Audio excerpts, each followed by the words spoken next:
homemade, mura. Kung mga original, mahal. Kaya yun ang amin, i-modify namin yung mga ibang mukha ng baril para mabinta rin namin para medyo mabuhay-buhay naman din kami.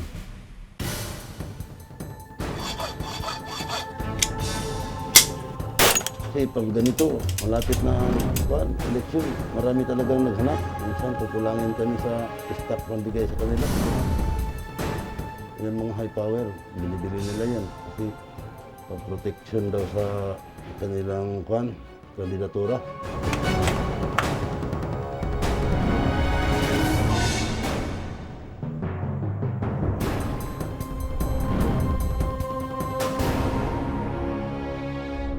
Guns, goons, and gold. Tila kakabit na ng mga bagay na ito ang panahon ng halalan. Sinasabing pangunahing makinarya, mga sandatang malaki raw ang kinalaman para masigurong pagkapanalo ng isang politiko. Kaya sa unang pagsabog ng Reporter's Notebook Election Series, tunghayan ng isang kalakal na umuusbong tuwing sasapit ang eleksyon, ang iligal na pagbebenta ng baril. Samahan niyo kami sa aming pagpunta sa ilang lugar na sinasabing talamak ang pagbebenta at paggawa ng mga ito. Dito lang yan sa Reporter's Notebook.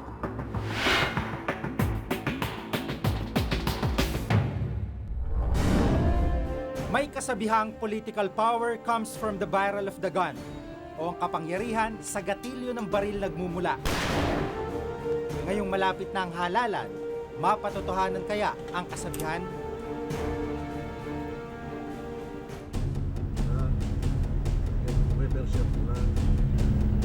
Nitong mga nagdaang linggo, umikot ang Reporter's Notebook sa iba't ibang bahagi ng Pilipinas. At nasaksihan namin ang patagong pag-usbong ng isang kalakal. Ang talamak na gawan at bentahan ng mga baril ng iba ay sinasabing napupunta sa kampo ng ilang politiko.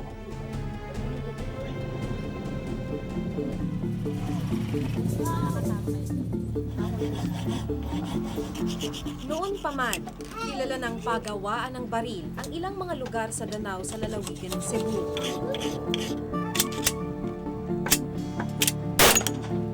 Open secret yung paggawa ng illegal na baril dito sa Danao. Kalimitan sa likuran lang ng bahay ginagawa, tulad nitong pupuntahan natin ngayon. Nang sadyain namin ang lugar noong isang taon, napatunayan naming talamak pa rin ang paggawa at bentahan ng mga iligal na baril.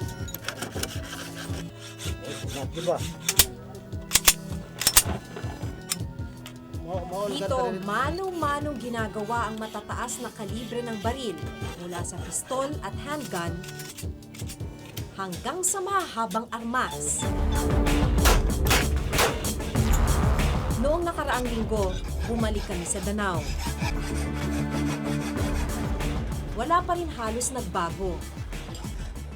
Para bang normal na, pang araw-araw. Kasi pag hindi ka naman gumawa ba, hindi ka naman makakain eh. Iba't iba raw ang kanilang customer. Mula sa mga security agency, mga pulis, hanggang sa mga pribadong grupo. Dahil palapit na ang eleksyon, lalo raw tumaas ang kanilang produksyon. Sa totoo lang tumataas. Nasanayan na sa mga politiko. Di ba, 3 G yan, gold, guns, and goons. Kaya kasama na ang guns sa 3 G. Isa lang ang mga armas na sinasabing mahalagang gamit ng mga politiko tuwing eleksyon. At sa pagkakataong ito, hindi lang sa Danao, buhay ang negosyong ito.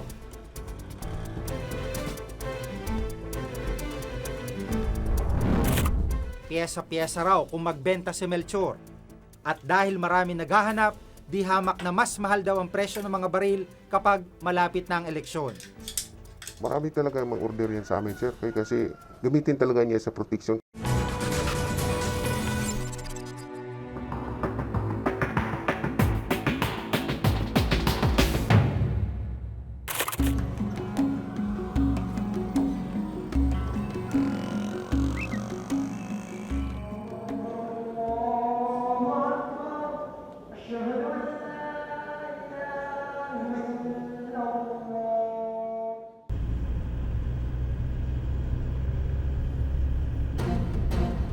Sa isang lugar sa Maguindanao, pinuntahan namin ang tagong pagawaan ng mga baril.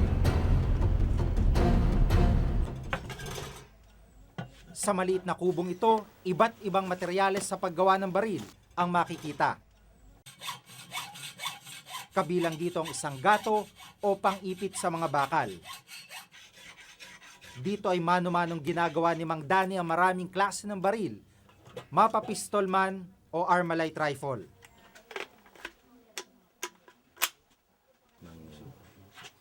Gaano katagal ginagawa yung isang ganito? Bida kay girawan na Minsan nagagawa nila yan ng 12 araw, minsan umabot ng 1 buwan. mot dan masino ka mo. Karamihan ng mga materyales na kanyang ginagamit, mga nirecycle na piyesa, ina-assemble hanggang mabuo ang mga baril. Pero hindi lang mabababang uri ng baril ang ginagawa ni Mang Danny. Nakakabuo rin siya ng M203, isang uri ng grenade launcher na kinakabit sa mahahabang uri ng baril.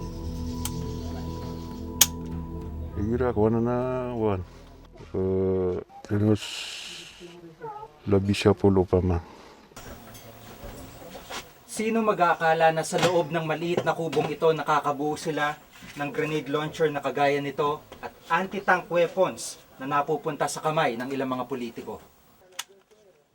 Kana girawan na adin, girap man awan na taman siya Davao, Cotabato, Butuan. Nilalapitan daw siya sa pamamagitan ng mga tinatawag na middleman o gun runner ng mga politiko. Sa isa pang lugar sa Maguindanao, nakilala namin si Ador.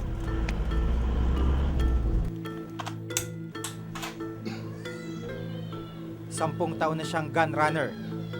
Ang kanyang mga ibinebentang baril galing pa raw sa ibang lugar. Minsan, may Manila, minsan may Davao. Pag mayroon kami makita na Coast Guard, maglabas muna parang namimingwit. Paglampas, saka kami mag-proceed. May hawakan kami lang. Sa pamamagitan daw ng bangka nila ipinupuslit ang mga kargamento. Mas madali kasing ilusot, di tulad sa mga pampasaherong sasakyan. Bultuhan po kasi lugi kami sa biyahe. 100 piraso na baril. Pero bukod sa pagiging gun runner, gumagawa rin ng homemade guns si Ador. At tulad ni Mang Danny, may mga suki rin daw siyang ilang politiko. Pag ganito, malapit na ang eleksyon.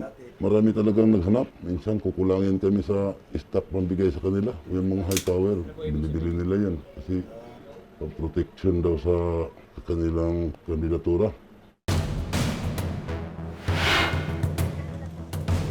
Sa Basilan, pagbebenta rin ng baril ang ikinabubuhay ni Karam.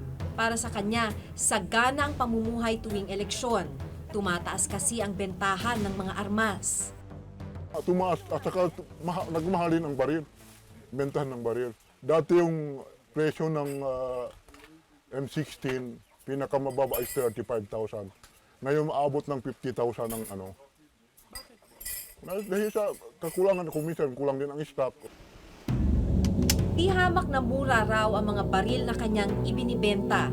Ang isang M16, kung sa legal na paraang bibilhin, aabuti ng mahigit 100,000 piso. Pero sa kanya, pumapatak lang ng 50,000 pesos. Marami raw kasi siyang pinagkukunan. Mga business talaga, business mo ng ano, karamihan.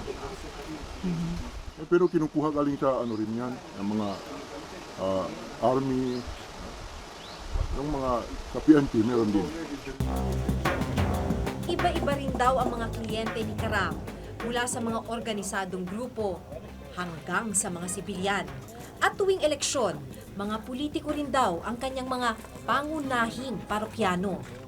O politiko yung lahat bumibili. Lalo nang may kaya, tulad ng mga gobernador, yon, yung malaking pera, yung maraming pera. Ibigay sa mga, alimbawa, isang munisipa, may tauhan sila, doon ibabagsak nila. Sa isa pang barangay, nakilala namin si Sayid. Kasi ang original, mahal yung original. Ang mga baril na mataas ang kalibre, lalo niyang pinalalakas.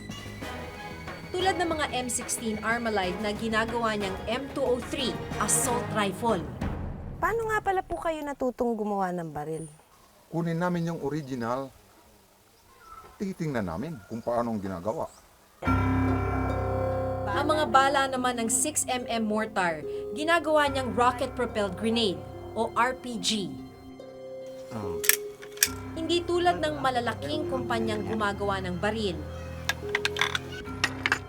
Dito, buong tiyagang minamano-mano rin ni Sayid ang pagbuo niya ng armas. 1, 2, 3 na yan. Yan. Ayon sa kanya, nagkalat ang mga loose firearms sa basilan. Sa katunayan, habang kami nag-i-interview, isang putok ang aming narinig. Politiko ka may mga baril dito. Ano ho yun? Baril yun ah. Baril. Oo, doon. Kwan, ako niyan. 38 lang ata yun. Ha? 38. 38 caliber? Sanay na kayo, no? Wala yan. Parang walang nagre-react eh. Oh.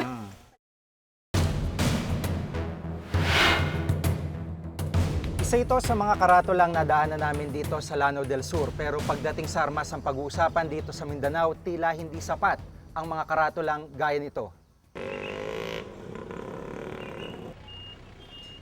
Ipinatupad na ang gun ban sa buong bansa dahil sa nalalapit na eleksyon.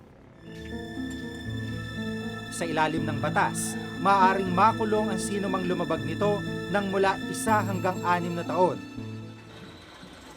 Kaya patago ang kalakaran ng pagbebenta ng baril. Pero hindi pa rin ito nagiging hadlang para sa iba na ituloy ang kanilang negosyo. Ikinuwento sa amin ni Melchor, isa ring gun runner, kung paano ang sistema ng kanilang bentahan ng mga illegal na baril. Isa-isa lang. Minsan yung malaking item, kagaya yung Armalite ko maghigpitan, gina-chap-chap namin, hatid-hatid, hanggang mabuo namin yun sa isang lugar nga doon kami magbintahan. Piyesa-piyesa raw kung magbenta si Melchor. At dahil marami naghahanap, di hamak na mas mahal daw ang presyo ng mga baril kapag malapit na ang eleksyon. Marami talaga mag-order yan sa amin, sir. Kasi gamitin talaga niya sa protection.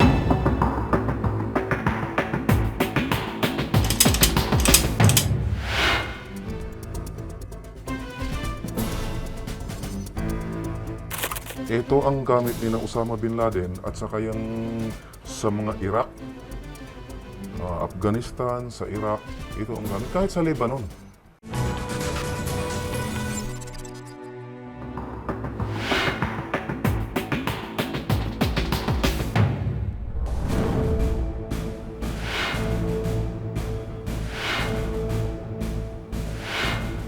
Full automatic itong Armalite na to, full auto. Pagkatapos ito yung lumilipad ng hanggang 400 meters. Ito ang gamit ni na Osama Bin Laden at saka yung sa mga Iraq, Afghanistan, sa Iraq. Ito ang gamit. Kahit sa Lebanon, ito pa rin ang baril na mga Hezbollah.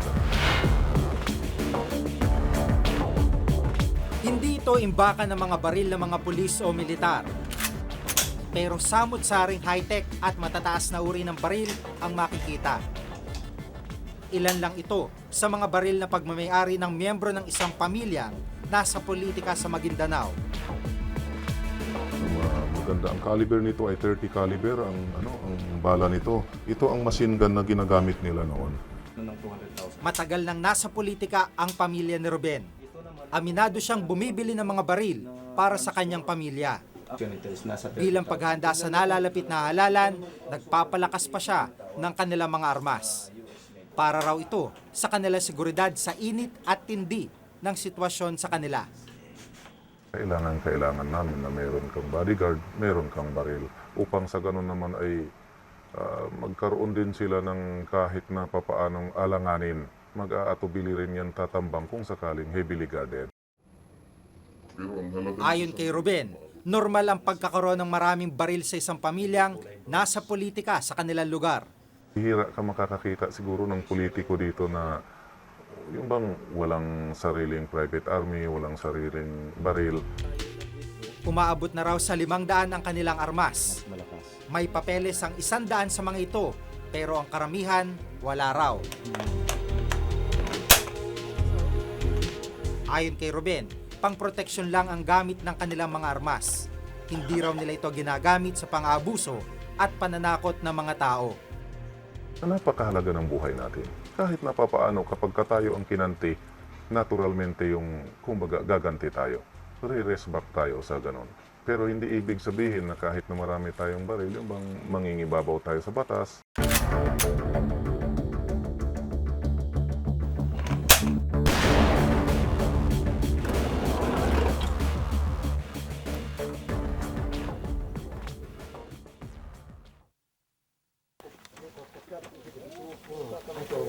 Nakaranas ng pang-aabuso noong nakaraang eleksyon si Jamal. Bumili siya ng baril ngayon para raw sa proteksyon. なんかね、時は僕おしゃれにna pangin para pasik si lukno si Ngayon pa lang, dama na raw ang tensyon sa kanilang lugar sa nalalapit na halalan.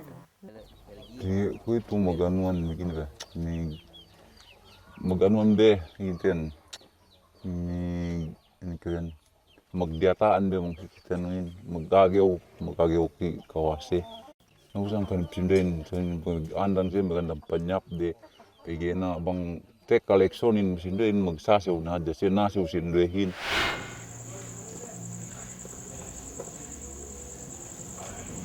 Dating politiko si Amar sa kanilang lugar. Sa haba ng panunungkulan ni Amar bilang lokal na opisyal, hindi niya matanggap na natalo siya sa isang politiko na sa paniniwala niya'y gumamit ng baril para umano manakot ng botante. Masakit na masakit. Kasi alam mo, kaya masakit hindi ang mga tao bumoto. Ilan beses na eleksyon, minsan isang barangay hindi nakaboto yung tao niya, 4 tao ang magboto. Safe po.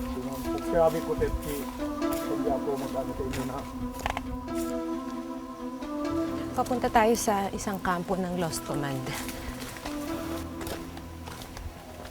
Nasa pusod ng kabundukan ang kampo.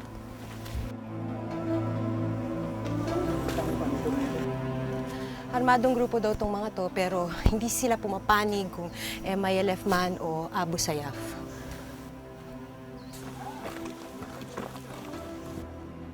Sana may pupuntahan lang po. Halos 1 oras din ang aming nilakad. Sa kampo, inabutan namin ng ilang kalalakihan, lahat armado. Ayon kay Commander Hashim, pinuno ng grupo, hindi daw sila mga bandido o rebelde. Maging sila'y nakabibili ng mga loose firearms para sa kanilang sariling proteksyon. Meillä niin köpikit tinale o kai ko kai inano me bakas kuntarakihin. Mula pagpapahinga hanggang kwentuhan, dala nila ang mga baril. Tuwing eleksyon daw kasi, nakararana sila ng panggigipit. Bakas niya maghapin tu civilian ko tawag na us. Binono kung tinukuyin kay project barangay ko. Binus. Binono kay mate kung pinay. Kung usig bel ini kay sinapang ha kanit ka sinapang. Ang batang ito tila di lubos na nauunawaan ang bagay na kanyang hawak.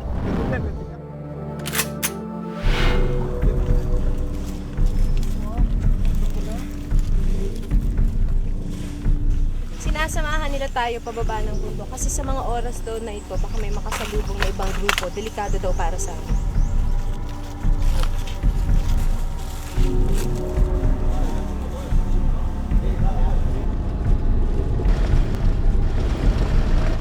Hindi lang mga kalalakihan sa kabundukan ang may baril. Pagpasok namin sa isang barangay, baril agad ang bumungad sa amin.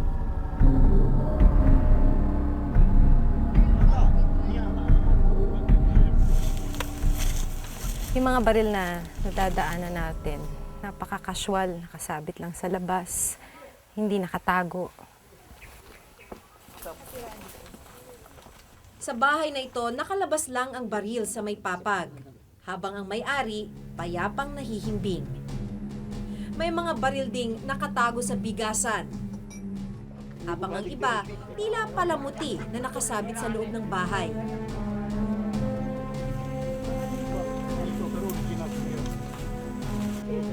Sa aming pag-iikot, inabutan naming gumagawa ng bahay si Amir. Hindi na lalayo sa paningin niya ang kanyang M16. Iba na raw kasi ang sigurado. Sige, masinad kay ko kinaastiran mangyami para sa may eleksyon. Nabang kami ginhot may siya ko may di si si Bernardin na masih kay kinaastiran si kauman kami bang kay gimen hot siya. Sige, salta na pigi bukas may binabono ni kayo may bataan ni.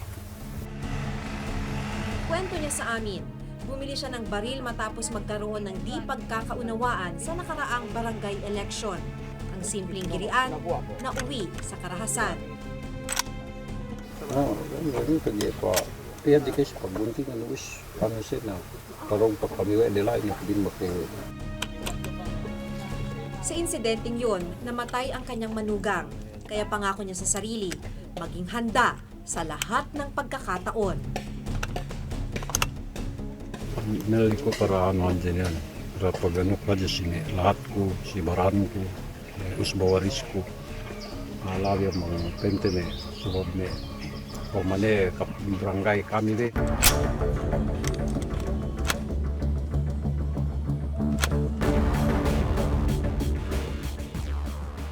Si Mayor Recom Echeverry ng Caloocan umaming nagdadala siya ng baril. Para sa kanya, mas lalo pa raw itong kailangan tuwing eleksyon. Kasi yung security ng kandidato, etc., yun ay hindi para mag-offend more on defense na walang mangyari sa kandidato. Diba? Aminado siyang hindi maganda ang naidudulot ng pagdami ng mga baril tuwing eleksyon. Kaya naman para sa kanya, dapat may kaakibat pa ring pag-iingat at responsibilidad ang nagdadala nito.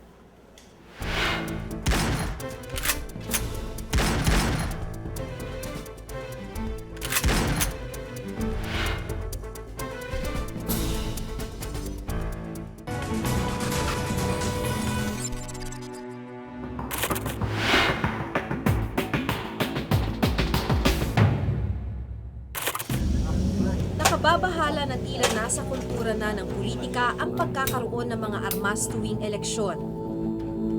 Kinakasangkapan masiguro lang ang seguridad. Ilang henerasyon pa kaya magpapatuloy ang paniwalang ito? Formal lang nagsimula ang kampanya at ilang buwan na lang, eleksyon na. Nakikiisa ang Reporter's Notebook sa paghahangad ng isang malinis at tapat na eleksyon. Samahan niyo po kaming muli sa susunod na Martes sa pagpapatuloy ng pagtalakay ng mga makabuluhang isyu at balita tungkol sa eleksyon. Ako si Giga Manicad. Ako si Maki Pulido at ito ang Reporter's Notebook.